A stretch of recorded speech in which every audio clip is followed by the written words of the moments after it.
Chapter 8. Then the Lord said to Joshua, "Do not fear or be dismayed. Take all the fighting men with you, and go up now to Ai.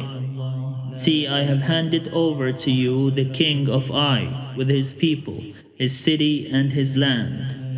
You shall do to Ai and its king as you did to Jericho and its king. Only its spoil and its livestock you may take as booty for yourselves. Set an ambush against the city behind it." So Joshua and all the fighting men set out to go up against Ai. Joshua chose 30,000 warriors and sent them out by night with the command, "You shall lie in ambush against the city behind it.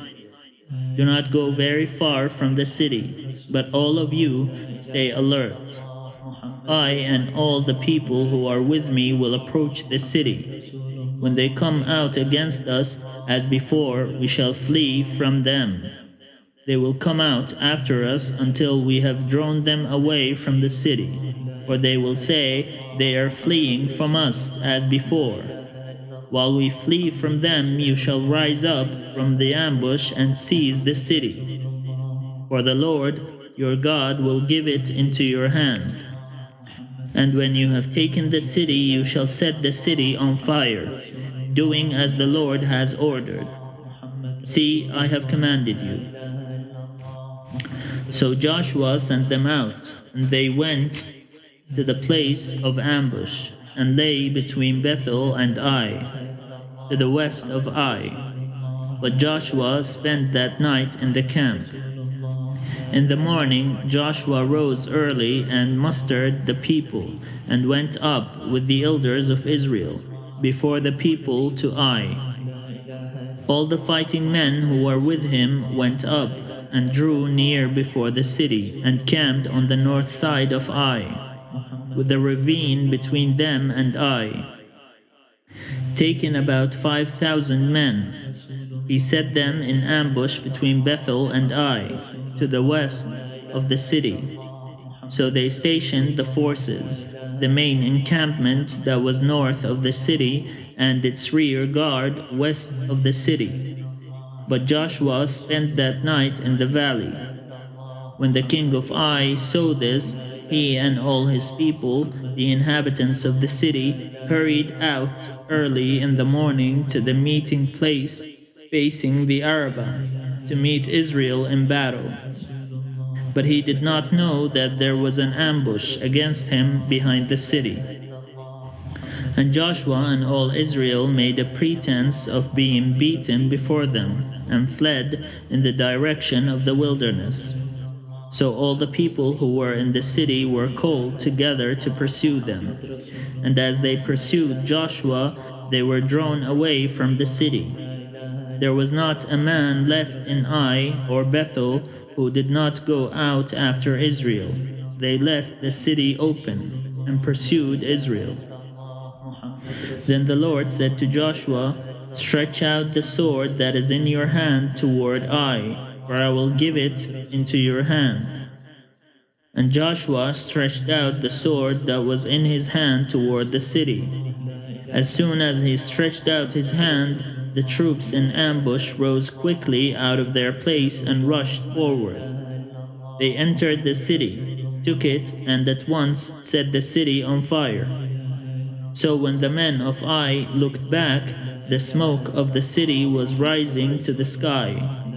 They had no power to flee this way or that, for the people who fled to the wilderness turned back against the pursuers.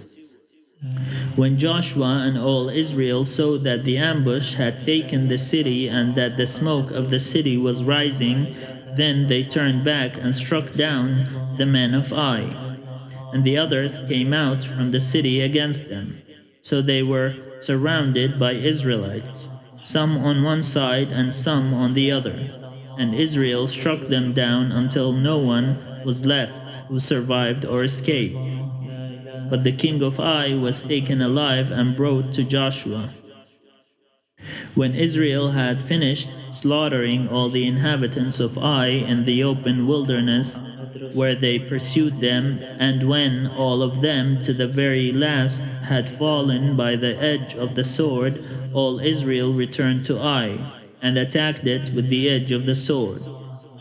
The total of those who fell that day, both men and women, was 12,000, all the people of Ai, for Joshua did not draw back his hand, with which he stretched out the sword, until he had utterly destroyed all the inhabitants of Ai. Only the livestock and the spoil of that city Israel took as their booty, according to the word of the Lord that he had issued to Joshua. So Joshua burned Ai, and made it forever a heap of ruins, as it is to this day.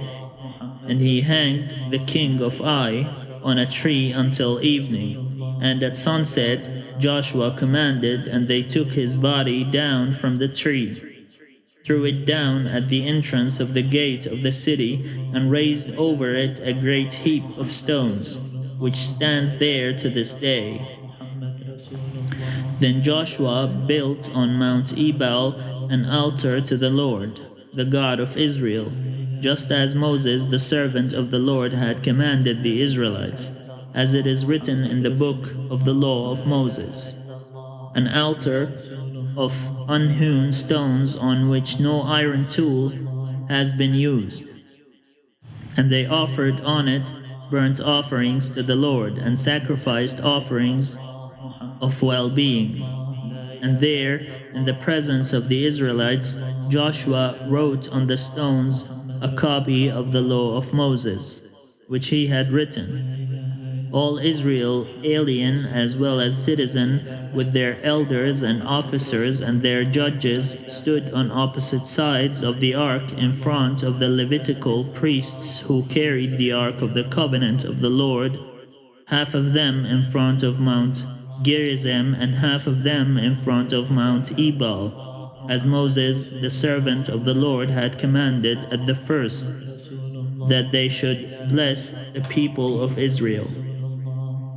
And afterward he read all the words of the law, blessings and curses, according to all that is written in the book of the law.